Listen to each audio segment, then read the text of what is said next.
शकलैन भाई जी।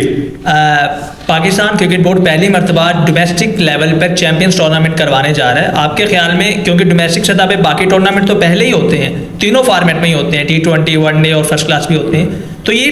Champions tournament पहले tournament से कितने मुख्तलिफ हैं? यहाँ से कितना टैलेंट, क्या वही लड़के जो दूसरा डोमेस्टिक खेलते हैं वही ये खेलेंगे? और दूसरा ये कि जब आप नेशनल टीम के साथ थे, आपने एक टर्म इंट्रोड्यूस करवाई थी, कुदरत का निज़ाम जी। तो क्या समझते हैं कि पिछले 2-3 सालों से कुदरत का निज़ाम भी हमसे रूठ चुका है? क्योंकि चैंपियन टूर्नामेंट बता रहे। अच्छा, यानी मौसम अच्छा रहे तो कुदरत का निज़ाम आपकी तरफ है, और मौसम अच्छा रहे तो कुदरत का निज़ाम आपकी तरफ नहीं है। आपको पंच लाइन मिल गई मेरा ख्याल है। अब आप लगा दीजिएगा इस पंच लाइन को। बाकी ये है कि देखो, इस चैंपियंस ये जो टूर्नामेंट हो रहा है, इसमें कुछ हम लोग ऐसी स्ट्रेटजी चेंज कर रहे हैं कि किस तरीके से, क्योंकि आगे वनडे टूर्नामेंट है मेगा जो हम पाकिस्तान होस्ट कर रहा है, वो क्या कौन सा टूर्नामेंट है? Champions trophy. अच्छा, यानी आपको भी पता है, हमें भी पता है, चैंपियंस ट्रॉफी होने वाली है। नहीं, मैं इस वनडे को इसलिए कह रहा हूँ कि वो आगे उसको देखते हुए इसको रखा हुआ है, और उसके अंदर जो विनिंग फॉर्मूलाज होंगे सारी टीमों के, जो विनिंग फार्मूलाज होंगे सारी टीमों के, चाहे ऑस्ट्रेलिया है, इंडिया है, इंग्लैंड है, उनके विनिंग फार्मूलाज है, उसको उनको देखते हुए उसको रिसर्च करेंगे, उनको सामने देखते हुए आने वाले जो हमारे खिलाड़ी हैं उनको ऐसे जो है वो टास्क दिए जाएंगे कि उनको वो हिट करें, ताकि इनके विनिंग फार्मूलाज कैसे हैं या वो किस तरह की क्रिकेट खेलते हैं, हमें किस तरह की क्रिकेट खेलनी। इसके ऊपर अभी मुशावरत चल रही है, क्योंकि हम लोग थोड़ा सा, मैं भी मुल्क से बाहर था और बड़ा शॉर्ट नोटिस में सारी चीज़ें हैं, तो हम इसके ऊपर कर रहे हैं कि कुछ ऐसा फॉर्मेट, ये जो है तो 50 ओवर, कुछ ऐसे हम लोग पॉइंट्स रख दें, उन पॉइंट्स को सामने रखते हुए हम लोग, जैसे आप अक्सर कहते हो, या तो स्ट्राइक रेट है, या मिडल में आप आउट नहीं कर पा रहे, चेज कितने में किया, नेट रन रेट है, बहुत सारी ऐसी चीज़ें, उसमें से कोई फॉर्मूला ढूंढने की कोशिश कर रहे हैं, ताकि उससे खिलाड़ियों का माइंडसेट, इंटेंसिटी, मोमेंटम और way of execution of the game वो उनकी इन्हांस हो, डेवलप हो, ताकि आने वाला जो टूर्नामेंट है, मेगा इवेंट है, उसके लिए कुछ ना कुछ हमारी तैयारी हो और पाकिस्तान टीम को हेल्प हो सके। और ऑब्वियसली यंगस्टर्स और जो करंट प्लेयर हैं पाकिस्तान के, वो सब मिलके खेलेंगे, और यंगस्टर्स के लिए ग्रेट अपॉर्चुनिटी होगा, और जो पाकिस्तान के खिलाड़ी हैं, जाहिर है वो उनको जो है वो पुश करेंगे, और उनका भी स्टैंडर्ड थोड़ा ऊपर जाने की कोशिश होगी। और जो क्रिकेट को जो हमने ऑर्गेनाइज कर रहे हैं, जो पॉइंट्स टेबल का जो मैं बात कर रहा हूँ, अभी फाइनल नहीं हुआ, उसके ऊपर काम कर रहे हैं। जब पॉइंट्स टेबल आएगा तो इंशाल्लाह जो थोड़े से एलिमेंट्स रह गए हैं वो भी इन्हांस होंगे in terms of strike rate या wicket taking skills middle order में या एंड में।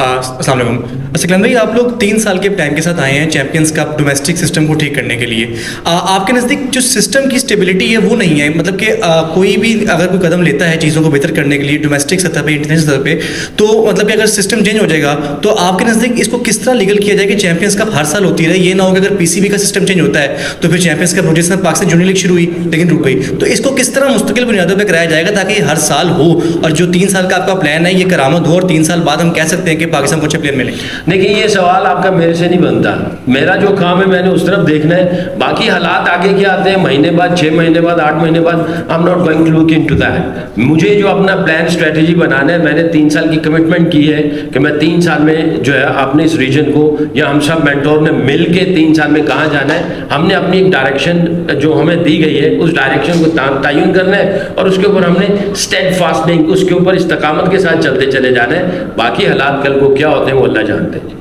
अच्छा सर,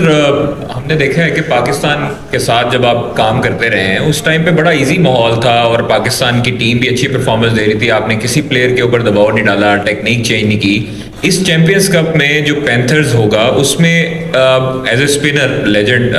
आप क्या एक स्पिनर ऐसा दे सकते हैं जो कि शादाब खान, इब्रार, साजिद खान, नुमान अली, उस्मान कादिर, उसामा मीर को रिप्लेस कर सके? क्या समझते हैं कि उनके ऊपर भी काम करने की जरूरत है, क्योंकि हमारा स्पिन डिपार्टमेंट काफ़ी लैक किया? देखिए, मैंने कादर पहले भी ये कहा था कि हम चाह रहे हैं कि हम लीडर भी डेवलप करें, fast bowler, spinners, batsman, allrounder, wicket keeper सारे डेवलप करें, बट टाइम लगेगा इसको, और यही हमारा विजन भी है और यही एम्बिशन भी है, और इसको सामने रखते हुए हमने काम करना है। जहाँ से भी कोई झोल आ रही है या लैक लग रहा है हमें, कभी स्पिन डिपार्टमेंट या मिडिल ऑर्डर या टॉप ऑर्डर में ऐसे इश्यूज आ रहे हैं, या हम लोग स्ट्राइक रेट में कोई इश्यूज चल रहे हैं किसी किस्म का भी, या शॉर्टर वर्जन में जो है वो ठीक है, वो लॉन्गर वर्जन में थोड़ी प्रॉब्लम्स आ रही है, तो ये सारी प्रॉब्लम्स को सामने रखते हुए हमने जो है ये काम करना है इसको। But again it will take time, overnight होने वाली चीज़ें नहीं है, बहुत सारी चीज़ों का हमें पता है। इंशाल्लाह जब हम लोग और अंदर आ जाएंगे और जब ये सारी चीज़ें देखेंगे तो बहुत सारी चीज़ें आएंगी। जो खूबसूरत चीज़ है एक तो ये कि हमें एक विजन हमारे सामने है और हमें पता है कि इस विजन के ऊपर हमने कैसे प्लान्स और स्ट्रेटजीज बनानी है, उसके प्रोसेस कैसे बनाने। और खूबसूरत बात यह है कि जितने भी मेंटोर हैं और सब के सब, मेरी जितनी भी दो तीन दिनों से मीटिंग्स हो रही हैं और बात कर रहे हैं, सब के सब एक पेज पे हैं और सब के सब कह रहे हैं कि पीसीबी की तरफ से इनको एक जिम्मेदारी मिली है और ये सब के सब इंक्लूडिंग वकार यूनुस साहब, मिसबा मलिक, सैफी, माई सेल्फ, कि हम अपनी पूरी हार्ट एंड सोल डालेंगे इसके ऊपर और हमने इंशाल्लाह ये पूरा जोर लगाना है, पूरी कोशिश करनी है सारी सलाहियतों के साथ कि इन 3 सालों में पाकिस्तान को हम जो है वो ऐसा एक मवाद दे दें, ऐसे प्लेयर दे दें जो कि पाकिस्तान की क्रिकेट को और पाकिस्तान को उसका नाम रोशन करें।